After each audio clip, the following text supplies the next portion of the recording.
Previously on Rookie's Workbench. I always wanted to do that. Anyways, in the last episode we made a detective noir version of The Dark Knight. And what would any iteration of Batman be without something to torture his soul? So today we're going to put him in a crime alley diorama just so he can remember the good times.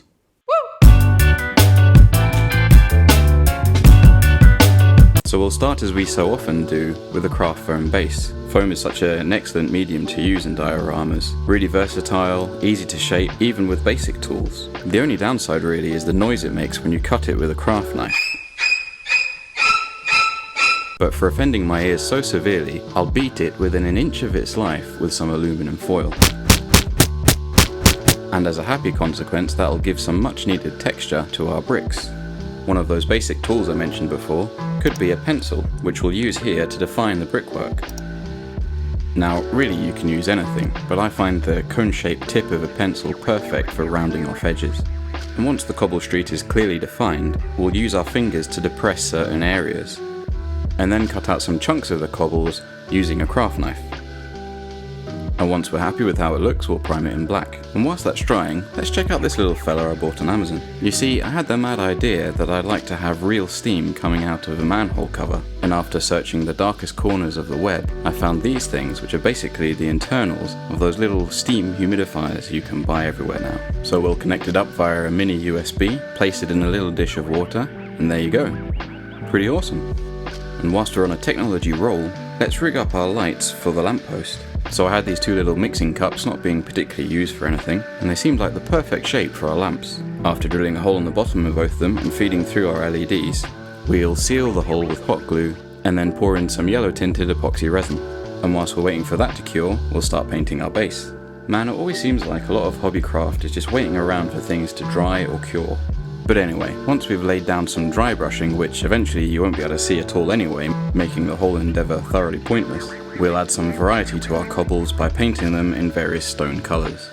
Then to replicate the mortar between cobbles, we'll pour in some very fine sand and then dust it into all the cracks using a makeup brush. Off camera, I sealed the sand in by spraying it with a mix of water and PVA glue, and then painted it with a mud brown wash, which consequently also helps to weather the cobbles and pull the whole thing together, before finally giving the whole thing a dry brush with some white paint. After that, we'll move on to making the wall part of our alley, which is basically a rinse and repeat of what we did for the groundwork. Now, I love me some Easter eggs in dioramas, so I printed out this Mark of Zorro poster, which as any Batman fan will know, was the film that the Wayne family went to see on the fateful night that they kicked the bucket. And Crime Alley is often depicted as being very close to the Monarch Theatre where they went to see the film, and using some fluorescent green paint, will also leave the hint that one of Batman's arch nemeses might have left something hiding behind this brick. And whilst we yet again wait for all that to dry, we'll move on to painting the lamppost, using a combination of black acrylic, Mod Podge and wall filler, which will hopefully make it look less cardboardy and a bit more like a kind of pitted metal. Then we'll weather it and install it into the base. Now, here's another interesting Easter egg. The Gotham Evening Post reports that YouTuber channel The Rookie's Workbench hopes to gain 1,000 subscribers soon. Wouldn't that be awesome? I wish him all the best. Hopefully plenty of people click that subscribe button.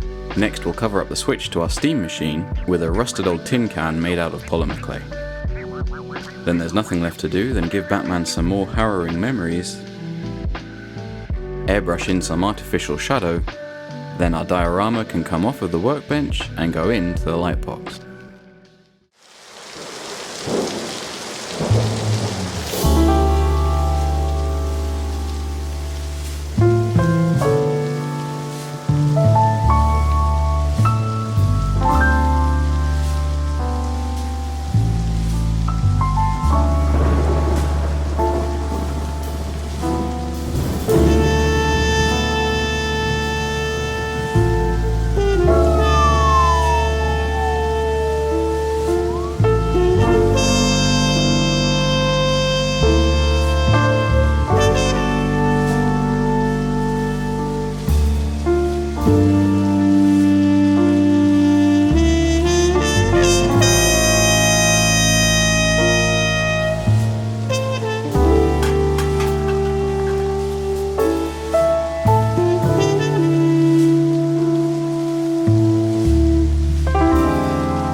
Thanks as always guys for taking the time out of your day to watch this video and to listen to my crazy ramblings. I hope you enjoyed it or could at least tolerate it.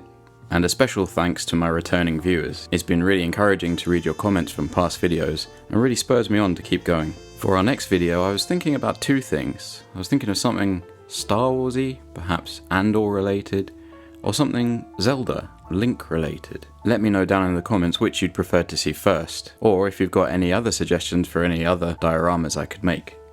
So until the next video, cheers and have a good one.